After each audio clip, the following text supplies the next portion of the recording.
আল্লাহ রাব্বুল আলামিনের এই কোরআন কালামুল্লাহ শরীফ, এই কিতাবকে যদি প্রশ্ন করা হয়, ও কোরআন, আমাদের একটা বাড়ি আছে, থাকার জায়গা আছে, তোমার বাড়ি আছে নাকি?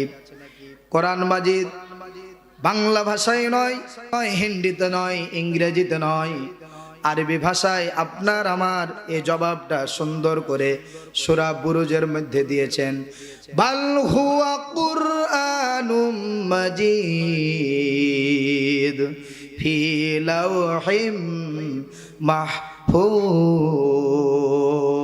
আল্লাহু আকবার। এই কোরআন মাজিদ তামাম পৃথিবীর মানুষের প্রশ্নের জবাব দিয়ে দিলেন। কোরআন সুন্দর করে আরবি ভাষায় বলে দিলেন, ও দুনিয়ার মানুষ শুনে রাখো, তোমার যেমন একটা লোকেশন আছে, থাকার জায়গা আছে, বাড়ি আছে, আমি মহাসম্মানিত কিতাব, আমারও একটা থাকার জায়গা আছে। সেই জায়গাটার নাম হচ্ছে ফি লাওহিম মাহফুজ, লাউহে মাহফুজ। কোরআন বললেন লাউহে মাহফুজ হচ্ছে আমার বাড়ি, আর লাউহে মাহফুজ এমন একটা সুরক্ষিত জায়গা, এমন একটা স্থান, কোন বাতিল, কোন বামপন্থী, রামপন্থী, ইহুদি, খ্রিস্টান, মুনাফিক যদি সহ্য না করতে পেরে কোরআনকে জ্বালিয়ে ফেলতে পারবে, যদি পুড়িয়ে ফেলতে পারবে, ছিঁড়ে ফেলবে, তাও পারবে। যদি আল্লাহ প্রতিশোধ নেন, এটা পরের কথা, ঠিক কিনা? কিন্তু শক্তি আছে, ক্ষমতা আছে, ইচ্ছা করলে দুনিয়ার কোরআনের এই ফটোকপিটাকে বেইজ্জতি করতে পারবে। করছে না বলেন? করছে না? দেশের বিভিন্ন দেশে কোরআনকে বেইজ্জতি করছে না, আগুন লাগিয়ে পুড়িয়ে দিচ্ছে।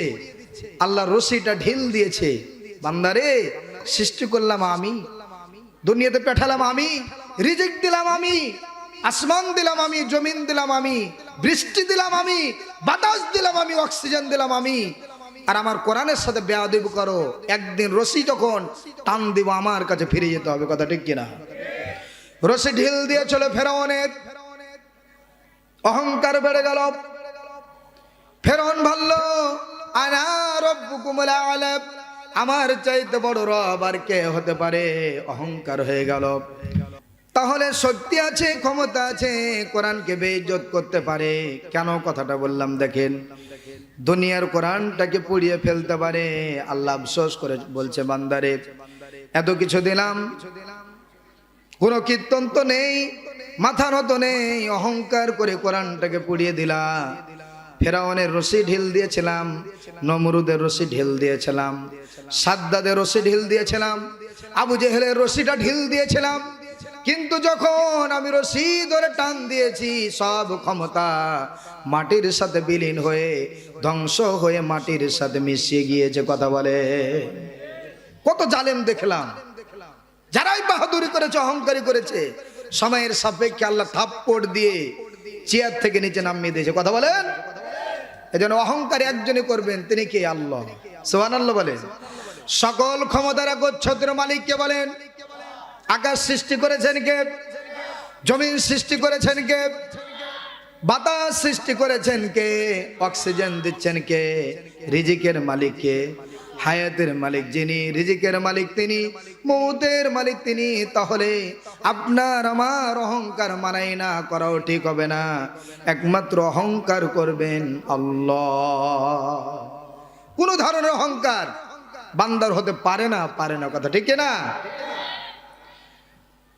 তাহলে আল্লাহ বললেন দুনিয়ার কোরআনটাকে পুড়িয়ে ফেলতে পারবে, কিন্তু সংরক্ষিত লাউহে মাহফুজে যে কোরআনটাকে সংরক্ষণ করে রেখেছি, এই কোরআনকে বেইজ্জত দূরের কথা, তোমার অপবিত্র হাত দিয়ে কোরআনটাকে ছুঁয়েও দেখতে পারবে না।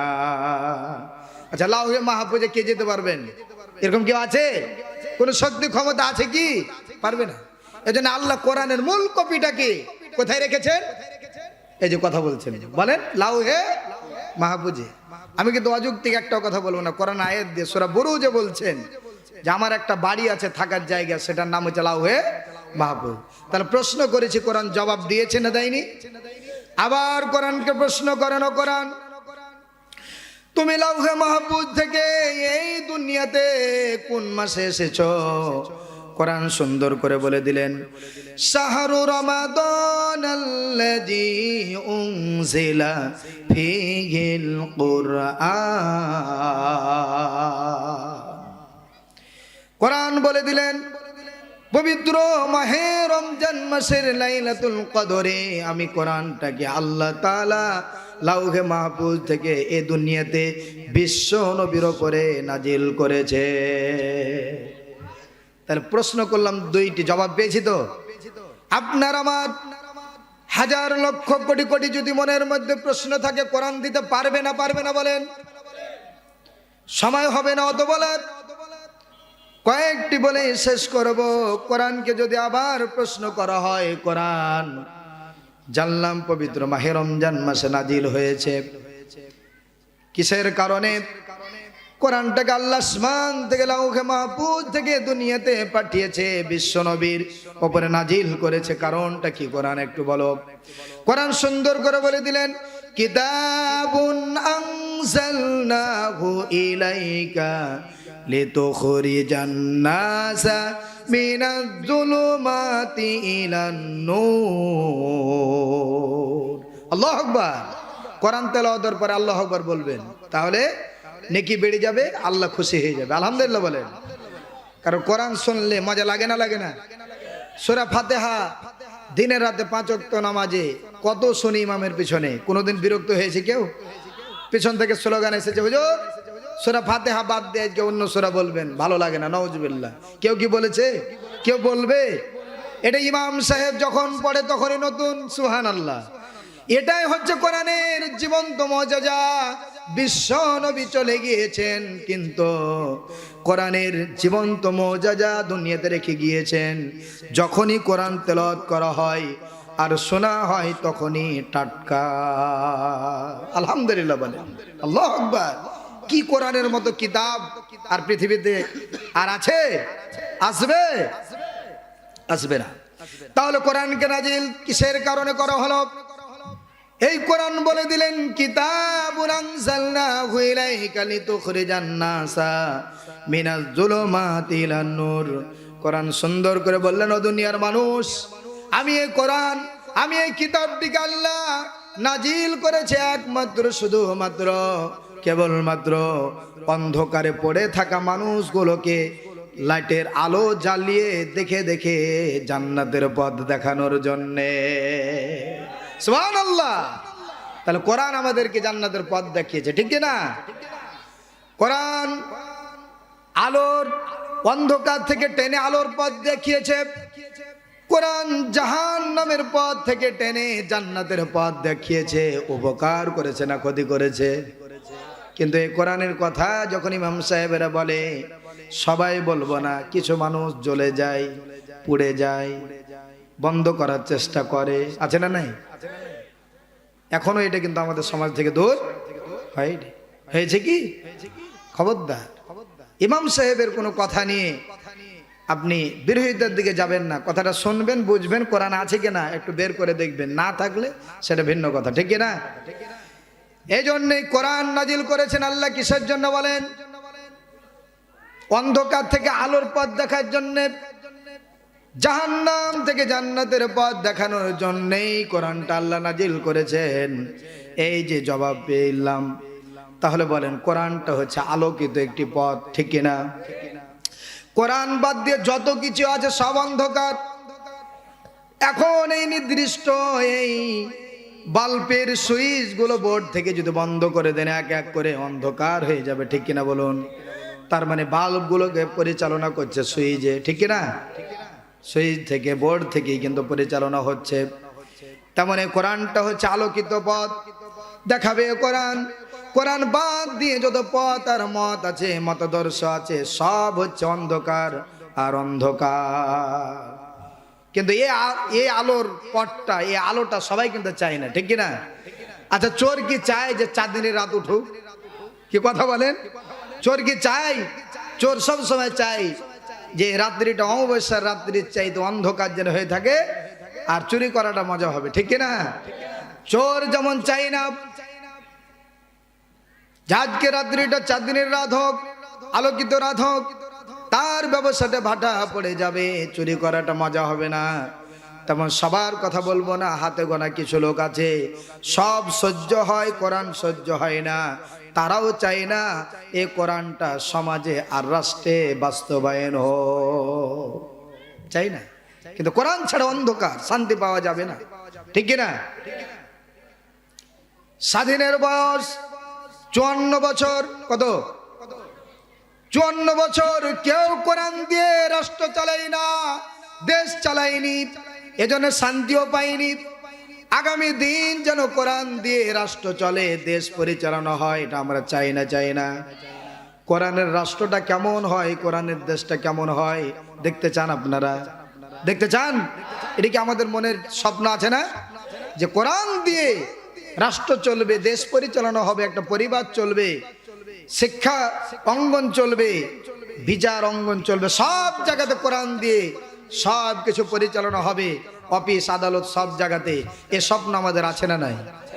এই স্বপ্ন ছিল আমাদের কোরআনের পাখির। আহা, সুবহানাল্লাহ, কি স্বপ্ন ছিল জাতির কাছে। খেয়ে না খেয়ে ঘুরে ঘুরে মানুষকে কোরআনের পথে ডাকলেন, কত সুন্দর কথা বললেন, যাতে চিনতে পারলো না, ভালো পথ ডাকলেন, ভালো কথা বললেন। জাতি তাকে উপহার তো দিলেন না, শাস্তি দিয়ে জেলখানাতে বন্দি করে রাখলে। তার মনের একটা স্বপ্ন ছিল, আল্লাহ কোরআনে আলোকিত সমাজ, আলোকিত দেশ যেন কায়েম হোক, এটা আমি চাই, এটা যেন দেখে যেতে পারি। স্বপ্ন ছিল, স্বপ্নই থেকে গেল। আল্লাহর হুকুমে তাকে শাহাদাতের মৃত্যু দিয়ে আল্লাহ তাআলা তাকে ডেকে নিয়েছেন মেহমান হিসেবে, ঠিক কিনা? যে যাই বলুক, কোরআনের পথে চলতে চলতে যারা মারা যাবে, ইনশাআল্লাহ কোরআন তাদেরকে টেনে জান্নাত পর্যন্ত পৌঁছে দিবে। আলহামদুলিল্লাহ, আমরা কোরআনের পথে থাকতে চাই না? ইনশাআল্লাহ। তাহলে দেখেন, কোরআন ছাড়া, আয়াত ছাড়া একটাও কথা বলবো না ইনশাআল্লাহ। তাহলে দেখে, কোরআন নাজিল করেছেন একমাত্র অন্ধকার থেকে আলোর পথ দেখানোর জন্যে। এজন্য আলো পেতে হলে কোরআনের কাছে ফিরে আসতে হবে, শান্তি পেতে হলে কোরআনের কাছে ফিরে আসতে হবে, নিরাপত্তা পেতে হলে কোরআনের কাছে ফিরে আসতে হবে, ভালো মানুষ হতে গেলে কোরআনের কাছে ফিরে আসতে হবে, জান্নাত যেতে হলে কোরআনের কাছে ফিরে আসতে হবে। কোরআন ছাড়া বাঁচার কোনো উপায় নাই। তারপরে যদি এই কোরআনকে প্রশ্ন করা হয়, কোরআন, বিশেষ করে আমরা বাংলাদেশের মানুষ বিপদে পড়েছি, মহা বিপদে পড়েছি। এক দলের নেতাকর্মী বলে আমার নেতা অমুক, আর এক দলের নেতাকর্মী বলছে আমার দলের নেতা হচ্ছে অমুক, বলছে না? আর এক দলের নেতা কর্মীরা বলছে নাঙ্গল পার্টি, জাতীয় পার্টি, হোসেন মোহাম্মদ এরশাদ আমাদের আদর্শ নেতা, বলছে না? একদম জনসংখ্যা কম হোক, কিন্তু আছে না নাই? বলছে আমার নেতা অমুক, আমাদের আদর্শবান নেতা অমুক। এই যে একজন করে নেতাগুলো ভাগ করে নিয়েছে। আল্লাহর কোরআন বলে, বান্দারে, দুনিয়ার তোমার এই নেতাগুলো তোমার আদর্শ নেতা হতে পারে না। তোমার একমাত্র আদর্শ নেতা কে হবে, কোরআন থেকে জেনে নাও। সুবহানাল্লাহ বলেন। সব নেতাবাদ। কোরআন সূরা আহজাবের 21 নম্বর আয়াতে বলেন, লাকাদ কানা লাকুম ফি রাসূলিল্লাহি উসওয়াতুন হাসানা। সুবহানাল্লাহ। কোরআন বলছে দুনিয়ার কোনো মানুষ তোমার আদর্শ নেতা হতে পারে না, তোমার জীবন চলার আদর্শবান নেতা হতে পারে না। এই নেতা কিয়ামতের ময়দানে বাঁচাতে পারবে না। একমাত্র, শুধুমাত্র, কেবলমাত্র তোমার আদর্শবান নেতা একজনই, যার স্থান সরাসরি আল্লাহর পরেই, তিনি হচ্ছে মদিনাওয়ালা কামলিওয়ালা বিশ্ব নবী জনাব মুহাম্মদ রাসূলুল্লাহ। আল্লাহু আকবার। যিনি মদিনাওয়ালা কামলিওয়ালা রাহবার আলম দার নবী, মায়ার নবী, করুণা ছবি, সারাটা জীবন কোরআনের জন্য কত কষ্ট করেছেন, ইসলামের জন্য রক্ত ঝরিয়েছেন, মানুষের কাছে মায়ের খেয়েছেন, বাড়ি ঘর ছেড়তে হয়েছে। 52 জন সাহাবীকে সাথে নিয়ে সিবি আবু তালেবের গিরি গুহাতে মানবতার জীবন জেলখানাতে কাটাতে হয়েছে। খাওয়ানে দাওয়ানে পানি নেই, গাছের কচি কচি পাতাগুলো খেয়ে খেয়ে বিশ্বনবী এবং সাহাবা আজমাইন জীবন কাটিয়েছে 3 বছর জেলখানাতে।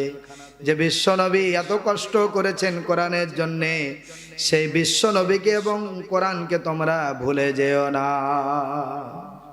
ভোলার কোন অপশন আছে? ভোলার কোন অপশন নেই, কারণ কোরআন আপনাকে নিয়ে যাবে জান্নাতে, আর সাফায়াত করবেন বিশ্বনবী, ঠিক কিনা? তাহলে দেখেন, আপনার আমার আদর্শ নেতা, এতদিন থেকে আমাদের নেতা অমুক, এটা স্লোগান দিয়েছি, অমুক নেতা ধুমুক নেতা বলেন এরকম। আবার নেতার সার্টিফিকেট আমরা দিই জনগণ পিছন থেকে দেন এরকম। বল্টু ভাইয়ের চরিত্র ফুলের মতো পবিত্র, নামাজ পড়ে না 1 ওয়াক্ত, বিড়ি খায় 6 ওয়াক্ত, গাঁজা খায় 8 ওয়াক্ত, ঠিক কিনা? এগুলো মিথ্যা সাক্ষী যারা দিয়ে নেতার পিছনে স্লোগান দিয়েছে, কিয়ামতের ময়দানে সবটিকে এক জায়গাতে হাজির করে আল্লাহর সামনে জবাবদিহি করা লাগবে। এজন্য আপনার আমার মুসলমানদের একজনই নেতা, তিনি হচ্ছে বিশ্বনবী জনাব মুহাম্মদ রাসূলুল্লাহ সাল্লাল্লাহু আলাইহি সাল্লাম। তিনি ছাড়া আমাদের নেতা আর হতে পারে না।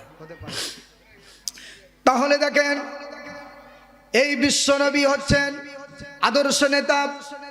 তিনি পিতা হিসেবে আদর্শ ছিলেন, তিনি নানা হিসেবে আদর্শ ছিলেন, তিনি বিচারপতি হিসেবে আদর্শবান বিচারপতি ছিলেন, তিনি রাজপথের লড়াকু সৈনিক হিসেবে সৈনিকের আদর্শবান সৈনিক ছিলেন, ঠিক কিনা বলুন? কি তিনি আদর্শবান সব দিক দিয়ে, অল স্কয়ার বিশ্বনবী। তিনি আদর্শ নানা। হাসান হুসাইনের সাথে যেই তার জীবনের যে দিকগুলো ফুটে উঠেছে, এই যারা নানা আছে তাদেরকে শিক্ষা নিতে হবে বিশ্বনবীর কাছ থেকে, কেমন নানা হওয়া দরকার, ঠিক কিনা? একবার এক সময় বিশ্বনবী জনাব মুহাম্মদ রাসূলুল্লাহ সাল্লাল্লাহু আলাইহি ওয়াসাল্লাম মসজিদ নববীতে বসে, দূর থেকে কিছু পণ্ডিতেরা এসেছেন ইসলাম জানার জন্য। বিশ্বনবী তাদেরকে নিয়ে কোরআনের তালিম দিচ্ছেন, তারা প্রশ্ন করছেন, বিশ্বনবী জবাব দিচ্ছেন। গুরুত্বপূর্ণ একটা মজলিস চলছেন। পাশে বসে আছেন আবু বকর, ওমর, উসমান, আলী বসে আছেন, বিশ্বনবী মধ্যখানে বসে আছেন। এমন সময়তে কিছু সাহাবা আজমাইন বারান্দাতে দাঁড়িয়ে আছেন, কেউ আসলে যেন ডিস্টার্ব না করতে পারে। এমন সময় হুসাইন রাদিয়াল্লাহু তাআলা বিশ্বনবীকে বাড়িতে খুঁজে যখন পাই নাই, হুসাইন রাদিয়াল্লাহু তাআলা দৌড় দিয়ে মসজিদে নববীর দিকে বিশ্বনবীকে খোঁজার জন্য দৌড়িয়ে চলে আসছে। না দেখতে পেলে পেরেশানির মধ্যে পড়ে যেতেন, টেনশনের মধ্যে পড়ে যেতেন। ক্ষুধা লেগে আছে, বাড়তে খাবার নেই, বিশ্বনবীর চেহারার দিকে দেখলেই ক্ষুধা নিবারণ হয়ে যেত। সুবহানাল্লাহ। এতিম ছেলেগুলো বিশ্বনবীর চেহারার দিকে দেখলে পিতামাতা হারার শোকটা ভুলে যেত। আল্লাহু আকবার। এই তো নবী, যে বিশ্বনবী রাস্তা দিয়ে হেঁটেছেন, মেঘমালা আকাশে এসে তাকে ছায়া দিয়ে দিয়ে সুন্দর করে রোদ থেকে ঢেকে ঢেকে বাড়ি পর্যন্ত পৌঁছে দিয়েছে। সুবহানাল্লাহ বলবেন না? এই তো নবী। আর কোন ব্যক্তির জন্য এটা হয়েছে যে বিশ্বনবীর মাথার উপরে সূর্যের তাপটাকে ঢেকে দিয়ে মেঘমালা ছায়া দেয়? আল্লাহু আকবার। কি নবী, যিনি জাতির জন্য যেটা হ্যাঁ বলেছেন হালাল হয়ে গিয়েছে, যেটা না বলেছেন হারাম হয়ে গিয়েছে। সুবহানাল্লাহ। এই তো নবী। এই মায়া ভরা নবী বসে তালিম দিচ্ছেন। হুসাইন না দেখতে পেয়ে দৌড় দিয়ে এসেছেন। হুসাইন রাদিয়াল্লাহু তাআলা দৌড় দিয়ে ভিতরে প্রবেশ করবেন। এ সময় ওমর রাদিয়াল্লাহু তাআলা বলছেন, এই দাঁড়াও, কোথায় যাচ্ছ, কি কারণে যাচ্ছ, কাকে খুঁজছো? ও হুসাইন একটু দাঁড়াও। তিনি বললেন, আমি আমার নানাকে না বাড়িতে না পেয়ে আমি তো পাগল হয়ে পড়েছি। বিশ্বনবীকে আমার নানাকে একটা নজর না দেখলে আমার ছটপটে থামবে না। বলছে ঠিক আছে, দেখো, পরে দেখো। দূর থেকে মহাপণ্ডিত গুলো এসেছে, বিভিন্ন বিষয় নিয়ে তাদের সাথে কথা চলছে, তাদের সাথে কোরআনের তালিম চলছে, এখন ডিস্টার্ব করো না। হুসাইন রাদিয়াল্লাহু তাআলা বলছেন, কাকে কি বলো? তোমাদের আমাদের বিশ্ব নবীকে গিয়ে বলো হুসাইন এসেছে, অটোমেটিক আমার নাম শুনলে প্রবেশ করার জন্য অনুমতি দিবেন। ওমর রাদিয়াল্লাহু তাআলা একটু রেগে গেলেন। ওমর বলছে, এই কেমন কি বলো, পিচ্চি ছেলে, এত বড় বড় কথা বলো। হুসাইন রাদিয়াল্লাহু তাআলা বলছেন, ও বিশ্ব নবীর সাহাবী, বিশিষ্ট সাহাবী, ও গো চাচা যান, আপনি বিচলিত হয়েন না, রাগান্বিত হয়েন না যে নবীর কোরআন শোনার জন্য এত আপনার পাগল। সে বিশ্ব নবী চাইতে হুসাইন কোনো দিক দিয়ে ছোট নয়। সুবহানাল্লাহ। উমর তো রাগী নবী না সাহাবী, ঠিক না? অনেক রাগী। জি, উমর রাদিয়াল্লাহু তাআলা নাম শয়তান শুনেছে, যে রাস্তা দিয়ে গেছে এই রাস্তা দিয়ে উমর গেছে, মেপে মেপে গনে গনে, একদিন দুই দিন নয়, এক মাস নয়, 40 দিন পর্যন্ত ওই রাস্তা দিয়ে, উমরের রাস্তা দিয়ে শয়তান 40 দিন পর্যন্ত যায়নি। একবার মসজিদ নববীর মধ্যে পাশে শয়তান ঢোকার চেষ্টা করছেন, এই মুহূর্তে ছোট একটি শয়তান বড় শয়তানকে বলছে এখান দিয়ে যাওয়া যাবে না। হেট বেটা, কেন যাওয়া যাবে না? কে বাধা হয়ে দাঁড়াচ্ছে? না তো সামনে গিয়ে উমর, সামনে উমর দাঁড়িয়ে আছে, উমরের নাম শুনে ছোট বড় শয়তান দিয়েছে একখানে দৌড়ান, ওখান থেকে ভাগ। তাহলে যে শয়তান পর্যন্ত উমরকে দেখে ভয় পেয়ে যেত, উমর রাদিয়াল্লাহু তাআলা রেগে বলছেন কি বলছো তুমি? এটা আমার বিশ্ব নবীর চাইতে তুমি বড়, সব দিক দিয়ে তুমি বড়, এটার প্রমাণ দেখাতে পারবে? হুসাইন রাদিয়াল্লাহু তাআলা বললেন, যেই প্রমাণের দেখে দেখে যে প্রমাণগুলো হুসাইন দিতে পারে না, সেটা হুসাইন কখনো বলে না। আজকে আমি দেখিয়ে দিতে চাই, বিশ্ব নবীর চাইতে আমি হুসাইন সব দিক দিয়েই বড়। এ কথা শুনে উমর যে ভেতরে বলতে থামেন, চুপেন, মারাত্মক কথা হুসাইন একটা বলেছে, লম্বা ঘটনা শর্ট করে বলছি, মারাত্মক কথা বলেছে। রাসূল সাল্লাল্লাহু আলাইহি সাল্লাম বলছে কি এমন কথা? হুসাইন বলছে সব দিক দিয়ে নাকি আমাদের বিশ্ব নবীর চাইতে হুসাইন বড়। এটা কি বলেন তো সহ্য হয়? বলছে ভাই সবাইকে লক্ষ্য করে বিশ্ব নবী বলছে হুসাইন এটা কি বলেছো নানু, এদিকে আসো। যে অবশ্যই বলেছি তো, যে কথার প্রমাণ হুসাইন দিতে পারে না, হুসাইন কখনো এটা বলে না, আমি বলেছি তার প্রমাণ দেব। বিশ্ব নবীর পাশে নিয়ে বললেন হুসাইন কথা কিন্তু ছোট বড় নিয়ে অনেক বড় কথা বলেছো, সবাই রাগান্বিত হয়ে পড়েছে, এটার প্রশ্নে জবাব দাও তুমি। হুসাইন রাদিয়াল্লাহু তাআলা বলছেন ও নানা, আগে বলেন আপনার মায়ের নাম কি? আপনার মায়ের নামটা কি? বিশ্বনবী বললেন আমার মায়ের নাম তো হচ্ছে আমেনা। হুসাইন রাদিয়াল্লাহু তাআলা বলছেন না না, রাগ করবেন না, আমেনাকে দুনিয়ার মানুষ কতজন মানুষ চিনে এবং ইসলামের বড় ধরনের কি এমন অবদান রয়েছে, কিন্তু আমার মাকে আপনি চিনেন না। আমার মা হচ্ছে সাইয়্যিদাতুন নিসা, সকল মহিলাদের জান্নাতের সরদারনি। যে আমার মাকে বিশ্ব নবী না দেখলে কলিজাটা ছটপট শুরু হয়ে যেত। শুধু তাই নয় নানা, আমার মায়ের ব্যাপারে বিশ্ব নবী বলেছেন যারা ফাতেমাকে কষ্ট দিবে তারা যেন আমি রাসূলকে কষ্ট দিবে, আর যে ফাতেমাকে খুশি রাখবে সে যেন আমি রাসূলকে খুশি রাখবে। সে আমার মা হচ্ছে ফাতেমাতুজ জোহরা। তাহলে আপনার মা আমেনা, আমার মা ফাতেমা, আপনার মায়ের চাইতে আমার মার মর্যাদা অনেক বেশি। কথা ঠিক কিনা বলুন? কত দিক দিয়ে তার গুণাবলী আছে। আচ্ছা বলেন আপনার বাবার নাম কি? বিশ্বনবী বললেন আমার বাবার নাম হচ্ছে কি বলেন? আব্দুল্লাহ। নাম কি? আব্দুল্লাহ। হুসাইন রাদিয়াল্লাহু তাআলা বললেন ওগো নানা জান, আব্দুল্লাহকে দুনিয়ার কয়জন মানুষ চেনে এবং উল্লেখযোগ্য ইসলামের কি এমন অবদান আছে আব্দুল্লাহর, কিন্তু আমার বাবাকে আপনি চেনেন না। আমার বাবা হচ্ছে সেই বাবা, আমার বাবার ব্যাপারে বিশ্বনবী বলেছেন তিনি হচ্ছে আসাদুল্লাহিল গালিব, তিনি হচ্ছে কাফেরদের জন্য বাঘ। জিহাদের ময়দানে আমার বাবাকে, আমার বাবার নামটা শুনলে অস্ত্র ফেলে যে কাফেররা পালিয়ে যেত, সে আমার বাবা হচ্ছে হযরত আলী রাদিয়াল্লাহু তাআলা। ওগো নানা, শুধু তাই নয়, শুধু তাই নয়, আমার বাবা আলীর ব্যাপারে বিশ্বনবী বলেছেন আমি হচ্ছি একটা জ্ঞানের মহাসাগর, আমি হচ্ছে একটা মহাসাগর, আর ওই সাগরের ওই বিল্ডিং এর দরজা হচ্ছে আলী রাদিয়াল্লাহু তাআলা। তাহলে নানা বলেন বাবার দিক দিয়েও আমার আপনার চাইতে আমি বড়, ঠিক কি না? কথা বলেন।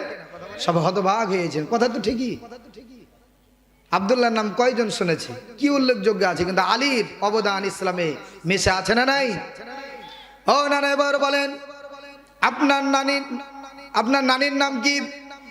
বিশ্বনবী বললেন আমার নানির নাম হচ্ছে বাররা বিনতে বাররা। হুসাইন বললেন বাররা বিনতে বাররা কয়জন চিনে? তার এমন কি অবদান আছে? কিন্তু আমার নানিকে আপনি চিনেন না। আমার নানি তো হচ্ছে সেই নানি যার আমল ইবাদত আদর্শ আখলাক দেখে পৃথিবীর কোনো মানুষকে আল্লাহ সালাম দেয়নি, কিন্তু আমার নানিকে সরাসরি আল্লাহ সালাম দিয়েছে। তিনি হচ্ছেন খাদিজাতুল কুবরা। আল্লাহু আকবার। সেই নানির দিক দিয়ে আপনার নানির চাইতে আমার নানি অনেক বড়, এদিক দিয়ে আমি বড়, ঠিক কিনা বলুন? ও নানা বলেন আপনার নানার নাম কি? সবাই কিন্তু একেবারে রাগান্বিত মানুষগুলো ধীরে ধীরে গরম মানুষগুলো নরম হয়ে যাচ্ছে, কারণ যুক্তি দিয়ে হুসাইন রাদিয়াল্লাহু তাআলা রাসূলকে ফেল করে দিচ্ছে। কথা ঠিক কিনা বলুন? নানা কাকে বলে, নাতি কাকে বলে দেখেন। এখন বললেন ও নানা আপনি বলেন আপনার নানার নাম কি? বিশ্বনবী বললেন আমার নানার নাম হচ্ছে ওয়াহাব জোহরি। নাম কি? আচ্ছা ওয়াহাব জোহরি এখানে কয়জন শুনেছেন, কয়বার শুনেছেন? শুনেছেন? খুবই কম। বিশ্বনবী বললেন আমার নানার নাম হচ্ছে ওয়াহাব জোহরি। হুসাইন রাদিয়াল্লাহু তাআলা বললেন ও নানাজি ওয়াহাব জোহরিকে দুনিয়ার কয়জন মানুষ চেনে? ইসলামের তেমন কি অবদান আছে? কিন্তু আমার নানাকে আপনি চেনেন কিনা জানি না। আমার নানা তো হচ্ছে সেই নানা যার স্থান সরাসরি আল্লাহর পরেই। আমার নানা তো সেই নানা যেই নানার উম্মত হওয়ার জন্য নবীরা দরখাস্ত দিয়েছিল। আমার নানা তো সেই নানা যিনি ইসলামের জন্য রক্ত ঝরিয়েছেন, দাঁত ঝরিয়েছেন, জেল খেটেছেন। যে আমার নানা তো সেই নানা যে নানার সাফায়াত ছাড়া কিয়ামতের ময়দানে কেউ আল্লাহর সামনে সুপারিশ করে জান্নাত নিয়ে যেতে পারবে না। সেই নানা হচ্ছে আমার নানা বিশ্বনবী জনাবে মুহাম্মদ রাসূলুল্লাহ। আল্লাহু আকবার। এদিক দিয়ে নানার দিক দিয়ে আমি হচ্ছে বড় শ্রেষ্ঠ। কথা ঠিক কিনা বলুন? হুসাইন রাদিয়াল্লাহু তাআলার এই যুক্তি দেখে বিশ্বনবী তো অবাক হয়ে গেলেন, হতবাক হয়ে গেলেন। যারা রাগান্বিত হয়েছিলেন গরম মানুষগুলো নরম হয়ে গেলেন। হুসাইনকে বিশ্বনবী কোলে নিয়ে গালে কপালে সুন্দর করে চুমা দিয়ে বললেন ওগো নানা হুসাইন আজকে সত্যি যুক্তির কাছে আমি বিশ্বনবী হেরে গেলাম। আল্লাহু আকবার। কেন কথাটা বললাম? এই যে বিশ্বনবী আদর্শ নানা, ঠিক কিনা? এদিক দিয়ে আদর্শ নানা। তিনি ছোট বাচ্চাদেরকে ভালোবাসতেন, ধমক দিতেন না। ধমক দেওয়া যাবে কি? তাহলে দেখেন কোরআন জীবন্ত কিতাব, এটা মৃত কিতাব নয়। এই কোরআন আজকে কথা বলতে পারে না, কিন্তু কিয়ামতের ময়দানে সব বলে দিবে। কারা পক্ষে ছিল বলে দিবে, কারা বিপক্ষে ছিল বলে দিবে, কারা কোরআনের সাথে ভালো আচরণ করেছে বলে দিবে, কারণ কোরআন তেলাওয়াত করেছে এটা বলে দিবে, আর কারা কোরআনের বিরোধিতা করেছে কিয়ামতের ময়দানে বলে দিবে। এটা জীবন্ত কিতাব, আজ কথা বলছে না, কিন্তু কিয়ামতের ময়দানে বলবে। এই জন্য কোরআনের সাথে আমাদের আচরণ ভালো হবে না খারাপ হবে? কথা বলেন। কোরআনের সাথে আমাদের বন্ধুত্ব সম্পর্ক না শত্রুর সম্পর্ক? বন্ধুত্ব হতে হবে। তাহলে কোরআন আপনাকে আমাকে কিয়ামতের ময়দানে ভুলে যাবে না। এই কোরআনকে যা প্রশ্ন করবেন তাই পাবেন। তাহলে বিশ্বনবী দেখেন কত আদর্শ নেতা। অন্য কোন নেতার নাম যদি কেউ একবার বলেন একটা নেকি হবে নাকি? হবে। কিন্তু বিশ্বনবীর উপরে যদি কেউ দুরূদ পড়ে ফজিলত আছে না নাই? সওয়াব আছে না নাই? নেকি আছে না নাই?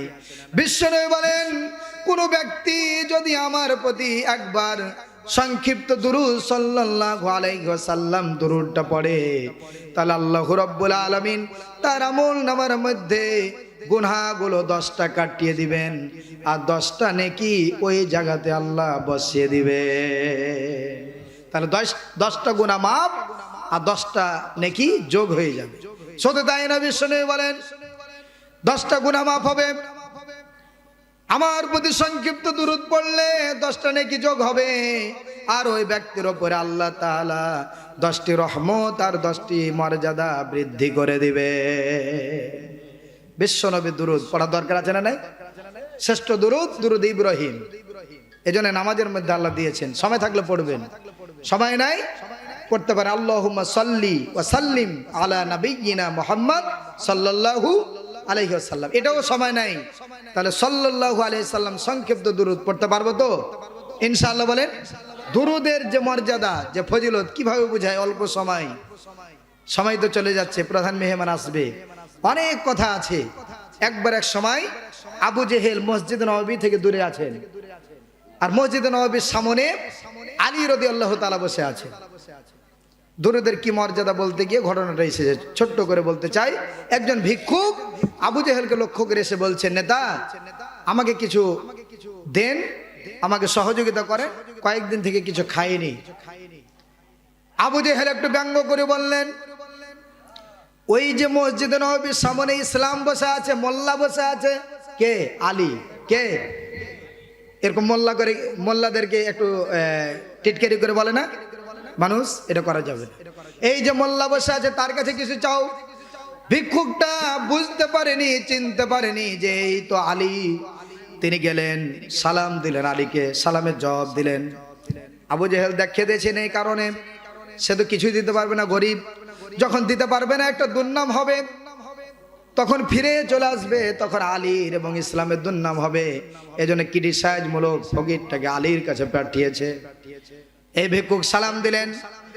ভিক্ষুক বললেন, ও আল্লাহর বান্দা, আমাকে কিছু আপনি সহযোগিতা করেন। কয়েকদিন থেকে না খেয়ে শরীরটা শুকিয়ে পড়েছে, দুর্বল হয়ে গিয়েছে, নিস্তেজ হয়ে গিয়েছে। আলী রাদিয়াল্লাহু তাআলা মনে মনে বলছেন, আমি তো, আমার কাছে তেমন তো কিছু নেই। আকাশ প্রাণে তাকালেন, আল্লাহকে স্মরণ করে বলছে, ও ভাই, ভিক্ষুক হাতটা দেন, ডান হাতটা দেন। ডান হাতটা হাতে নিয়ে হাতের তালুর ওপরে বিশ্ব নবীর ওপর সংক্ষিপ্ত দুরূদটা পড়ে 3টা ফু দিলেন। 3টা ফু দিয়ে ওই ভিক্ষুককে বললেন, ভাই এই হাতের মুঠটা এখানে খুলবেন না, এই হাতের মুঠটা আবু জেহেলের সামনে খুলবে। এই ভিক্ষুক আবু জেহেলের সামনে গেলেন। আবু জেহেল বলছেন, ও ভিক্ষুক, ও আল্লাহর বান্দা, ওই যে ইসলাম, ওই যে আলী, ওই ব্যক্তি কি তোমাকে কিছু দিয়েছে নাকি? ভিক্ষুক বলছে, কি দিয়েছে আমি নিজেও জানি না। কি দিয়েছে নিজেও জানি না, কিন্তু ফু দিয়েছে আমার হাতে, আর বলেছে আবু জেহেলের সামনে খুলবে, সরকারের সামনে, প্রেসিডেন্টের সামনে, নেতার সামনে খুলবে। তো খুলে দেখি কি আছে, কি থাকবে হাতের মুঠে, কি আল্লাহর হুকুম। আল্লাহর নাম নিয়ে ভিক্ষুক হাতের মুঠটা খোলার সাথে সাথেই দুরূদের বরকতে একটা মুক্তার দানা ওই ভিক্ষুকের হাতে চলে এসেছে। সুবহানাল্লাহ বলেন। একটা মুক্তার দানা যদি এত বড় হয়, 14 গোষ্ঠী পার হতে, কথা বলেন, ওটা বেচি 14 গোষ্ঠী খেতে পারবে, কথা বলেন। কারণ মুক্তার দানা তো বুঝতে পারছেন কত দামি। কি আল্লাহর হুকুম। ভিক্ষুক তো অবাক। আবু জেহেলের চোখ তো কপালের উপর, বেকায়দায় পড়লে হাতি, চাঞ্চিকায় মারে লাথি, ঠিক কিনা? আবু জেহেল তো বেকায়দায় পড়েছি, হলো কি এটা? ভাবনা একটা হয়ে গেল আর একটা। ক্রিটিসাইজ করার জন্য, আলীকে ছোট করার জন্য এটা করেছে, কিন্তু এটা কে করেছে বলেন? আল্লাহ করেছে। অবাক হয়ে গেলেন ভিক্ষুক, অবাক। মুক্তার দানা আলীকে যে জিজ্ঞাসা করলেন, ও আল্লাহর বান্দা, কি এমন মেডিসিন দিয়েছ, কি এমন দোয়া পড়েছ যে ওটার ওসিলাতে আমার হাতে মুক্তার দানা? আলী রাদিয়াল্লাহু তাআলা বলছেন, তেমন আমার কাছে কোনো মেডিসিন ছিল না। বিশ্ব নবীর ওপরে আমি দুরূদ, আল্লাহর নাম নিয়ে আল্লাহর উপর ভরসা করে দুরূদ পড়েছি। দুরূদের বরকতে আল্লাহ তোমার খালি হাতটা মুক্তার দানা দিয়ে ভরপুর করেছে। আল্লাহু আকবার। ভাই এটা দেন না, দেন সমস্যা, দেন। তাহলে দুরূদ পড়বেন তো। এই ছোট্ট আজকে দ্বিতীয় মেহমান, এখান থেকে বেশি শিক্ষা না পারলে এই শিক্ষাটা নেন। চলাতে ফিরাতে, উঠাতে, ঘুম যাওয়াতে, ঘুম থেকে উঠাতে, নিরিবিলি বসে থাকাতে, সব সময়ের জন্য সংক্ষিপ্ত দুরূদটা আমরা পড়তে পারবো না? পারবো না ইনশাআল্লাহ বলেন। দুরূদের 10টা ফজিলত বলতে গেলে সময় চলে যাবে। আরেকটা বলি, দুরূদ যারা কন্টিনিউ, নিয়মিত যারা আমল করবে, কিয়ামতের ময়দানে বিশ্ব নবী দুরূদ পড়া ব্যক্তিদেরকে রাসূল নিজেই খুঁজে খুঁজে জান্নাতে নিয়ে যাবেন। সুবহানাল্লাহ বলেন। তাহলে দুরূদ পড়া দরকার আছে না? আজকে আমার এই 1 ঘন্টার আলোচনা থেকে এই শিক্ষাটা নেন যে আজকে থেকে দুরূদ, সুযোগ পেলেই দুরূদ পড়ব। বিশ্বনবী বললেন একবার, এই সাহাবীরা বলো তো, সবচেয়ে দুনিয়াতে আকাশের নিচে জমিনের উপরে কৃপণকে? একজন সাহাবী দাঁড়িয়ে যে বললেন, হুজুর যারা দান করে না এরা কৃপণ, যারা মানুষকে, আরেকজন বলছে যারা সহযোগিতা করে না তারা কৃপণ, যারা মানুষের পাশে দাঁড়ায় না, বিপদে কিছু সহযোগিতা করে না তারা কৃপণ? রাসূল বললেন না, সবচেয়ে আকাশের নিচে জমিনের উপর ওই ব্যক্তি কৃপণ যে ব্যক্তি আমি রাসূলের নাম শোনার পর সংক্ষিপ্ত দুরূদ সাল্লাল্লাহু আলাইহি ওয়াসাল্লাম দুরূদটা পড়লো না, এরা হচ্ছে কৃপণ। তাহলে দেখেন, আমার কি কৃপণ হতে চাই? কথা বলেন। এই জন্য দুরূদটা, এই আমলটা করেন আমার আলোচনা থেকে। এখন কোরআনকে এভাবে যদি আমরা প্রশ্ন করি, হাজার না লক্ষ প্রশ্ন যদি করি, এক এক করে কোরআন তার জবাব দিতে পারবে না? পারবে না। কোরআনকে এবার প্রশ্ন করি, ও কোরআন, ইসলামের পথে, কোরআনের পথে, ইসলামী আন্দোলনের পথে মসজিদে রাসূলের মাদ্রাসায় দান করলে, ও কোরআন বলো কি হবে, লাভ হবে কতটুকু লাভ হবে? কোরআন সুন্দর করে 4 নম্বর পারার প্রথম লাইনের প্রথম আয়াতের মধ্যে সুন্দর করে বলে দিলেন, লান তানালুল বিররা হাত্তা তুনফিকু মিম্মা তুহিব্বুন। আল্লাহু আকবার। কোরআন সুন্দর করে বলে দিলেন, যতক্ষণ তোমরা তোমাদের প্রিয় জিনিসটি আল্লাহর রাহে, আল্লাহর পথে, আল্লাহর মসজিদে দান না করবে, ততক্ষণ পর্যন্ত তোমরা পূর্ণ সওয়াব পাবে না। তাহলে দেখেন, দান করতে হবে কিন্তু প্রিয়টা দান করতে হবে, দান করতে হবে কিন্তু ভালোটা করতে হবে, সেরাটা করতে হবে। কথা ঠিক কিনা? এজন্য আমরা দেখবেন গাছের মধ্যে সেরা ফল যেটা, এটাই আমরা মসজিদে দিই, ঠিক কিনা? কিন্তু এর মধ্যে কিছু চাল্লা গাছে ভালোটা বেঁধে রাখে, জামাই আসবে ঢাকা থেকে, ঈদের ছুটিতে আসবে, ভালোটা বেঁধে রাখে, আর যেটা এই পোকাতে যারা ফুটা করে দিয়েছে, ছিদ্র করে দিয়েছে, এটা মসজিদে দেয়। বলেন তো আর বরকত হবে না কমে যাবে? এই জন্য নিয়াত গুণ বরকত, ঠিক না? নিয়াতটাকে, মনটাকে বড় করেন, আল্লাহ একটার দ্বারাতে 10টা দিয়ে ভরপুর করে দেবে। কথা ঠিক কিনা বলুন? আল্লাহকে দিতে পারে না? আল্লাহ বলছেন, আমার পথে মসজিদে যদি কেউ একটা ফল দেয়, এটার বদলতে আমি আল্লাহ তাকে ঠগাবো না, ঠগাবো না। একটার বদলতে আমি রব বান্দাকে 10টি দিয়ে ধন্য করে দিব। সুবহানাল্লাহ। তাহলে দেখেন, আল্লাহ ওয়াদা করছেন, ইন্নাকা লা তুখলিফুল মিআদ, আমার ওয়াদা হচ্ছে সত্য, যারা আমাকে একটা দিবে আমি তাকে 10টা দেব। কয়টা দেব? একবার এক সময় বিশ্বনবীর কলিজার টুকরা, নয়নের পুতুলি, ছোট্ট মেয়ে, নাম কি বলেন, বিবি ফাতেমা অসুস্থ হয়ে আছেন, জ্বর আর ঠান্ডাতে ক্লান্ত শ্রান্ত হয়ে দুর্বল হয়ে পড়েছেন। আলী পাশে এসে বলছেন, ও বিবি ফাতেমা, তুমি তো কয়েকদিন থেকে না খেয়ে শুকিয়ে গেলে, কিছু খেতে চাও নাকি? বিবি ফাতেমা বললেন, ও গো আলী, আমি তো খেতে চাই, কিভাবে এনে দিবে? স্বামী আলী বলছেন, ও বিবি ফাতেমা বলো, চেষ্টা করব। সুবহানাল্লাহ বলেন। তুমি বলো, আমি চেষ্টা করব। বিবি ফাতেমা বললেন, ও আলী, আমার এই মুহূর্তে ইচ্ছা হয়েছে বেদানা খাওয়ার, বেদানা যদি এনে দিতে পারতে খুশি হতাম, এটা আমার ইচ্ছে হয়েছে, বেদানা খাওয়ার। আলী বলছে, বাড়তে তো কিছু নাই, বেদানা কিভাবে কি করা যায়? বাড়তে যা ছিল সেগুলো সম্বল নিয়ে বাজারে চলে গেলেন। বাজারে গিয়ে সেরা বেদানাটা, সুন্দর বেদানাটা, আলী যা ছিল তা বেচে দিয়ে বেদানাটা কিনে নিয়ে আসলেন। নিয়ে রাস্তা চলছেন, একজন ভিক্ষুক এসে সালাম দিলেন। সালাম দিয়ে বলছেন, ও আল্লাহর প্রতীক, 5 দিন থেকে কিছুই খাই নাই, দুর্বল হয়ে পড়েছি, পথ চলতে পারি না। ও গো আল্লাহর বান্দা, যদি আমাকে কিছু খাদ্য দিতে, সেটা খেয়ে আমার জীবনটা বাঁচত। আলী বুঝে ফেলেছে আল্লাহর পক্ষ থেকে পরীক্ষা হতে পারে, ঠিক কিনা? আল্লাহর পক্ষ থেকে পরীক্ষা হতে পারে। তারা জান্নাতি মেহমান, দুনিয়াতেই জান্নাত পেয়েছিলেন, তারা বুঝবে না তো কারা বুঝবে? আলী বলছেন, কি খেতে চাও? ভিক্ষুক বলছে, বেদানা। কি? একটা বেদানা নিয়ে যাচ্ছে কার জন্য? বিবি ফাতেমার জন্য চাচ্ছেন এই ভিক্ষুক। তিনি ভাবা চিন্তা বাদ দিয়ে, বুদ্ধি পরামর্শ বাদ দিয়ে সিদ্ধান্ত নিয়ে নিলেন। তিনি পটলার মধ্য থেকে বেদানা বের করে আল্লাহর ওপর ভরসা করে বেদানাটা ভিক্ষুকের হাতে দিয়ে দিলেন। ভিক্ষুকের একটা স্বভাব ভালো আছে, দেখবেন, একটা ভালো কিছু পেলেই হাত দুটা তুলে আল্লাহর কাছে দোয়া করে। কথা বলেন, আছে না? কিন্তু এখন এই মডেল ডিজিটাল কিছু ভিক্ষুক 10 টাকা দিল লাইনে, এরকম আছে না? আবার বলে, এত দেরি হয়েছে, তাড়াতাড়ি দাও। এরে বা, এর মশান দেখেছেন, ফকির কমিটির সভাপতি, ঠিক না? ফকির কমিটির সভাপতি, আবার মোবাইল নাম্বার থাকে। যত কমিটি ফকির আছে সবার কমিটির সভাপতি তিনি, মানে মেজাজ দেখে কেটা। আলী রাদিয়াল্লাহু তাআলা সিদ্ধান্ত ছাড়াই ভিক্ষুকে দিয়ে দিলেন। ভিক্ষুক আনন্দিত হয়ে খুশি হয়ে হাত দুটি আকাশ প্রাণী আল্লাহর কাছে তুলে দিয়ে বললে, আল্লাহ আমাকে যে একটা দিয়েছে তুমি 10টা দিয়ে ধন্য করে দাও। আলী রাদিয়াল্লাহু তাআলা ভাবলেন এটা দোয়া করেছে, আল্লাহ যদি দেয় তা হতে পারে। তিনি চলে গেলেন, বাড়ি যাচ্ছেন আর ভাবছেন বিবি ফাতেমাকে কি জবাব দেব।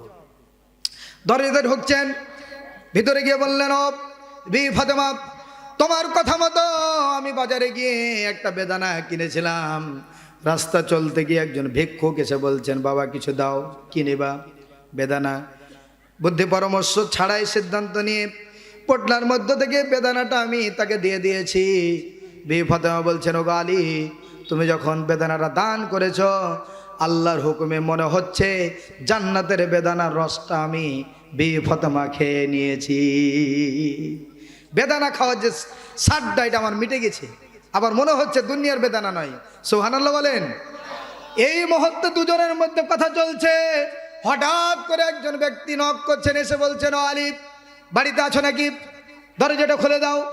দরজা যখন খুলে দিলেন, বলছে, আলী, কিছুক্ষণ আগে তুমি একজন ভিক্ষুককে একটা বেদানা দিয়েছ, এটার বদলতে আল্লাহ খুশি হয়ে জান্নাত থেকে 9টা বেদানা তোমার জন্য পাঠিয়ে দিয়েছে। মারহাবা বলেন। একটার বদলতে 9টা। আলী বলছে, এই দাঁড়াও, আল্লাহ ওয়াদা করেছে একটার বদলে 10টা দিবে, আর তুমি দিচ্ছ 9টা। না, এখানে গ্যাপ আছে। এই ফেরেশতা বলছে, তুমি সত্যি বুঝে ফেলেছো? আসলে সত্যি আল্লাহ জান্নাতের বেদানা, তোমার একটা বেদানা দানের বদলতে আল্লাহ 10টা দিয়েছে। কিন্তু তোমার ইমানি পরীক্ষা দেখছিলাম, একটা আমি লুকিয়ে রেখেছি আমার জব্বার পকেটের মধ্যে, যে বুঝতে পারে কিনা। ও আলী, তুমি এজন্যই দুনিয়াতে জান্নাত পেয়েছো, তোমার ইমানে এত তরুতাজা, এত জজবাত তোমার ইমানের মধ্যে। সত্যি তোমার জন্য 10টা বেদানা। কয়টি? তাহলে একটা দান করলে বদলতে কয়টা পাওয়া যাবে?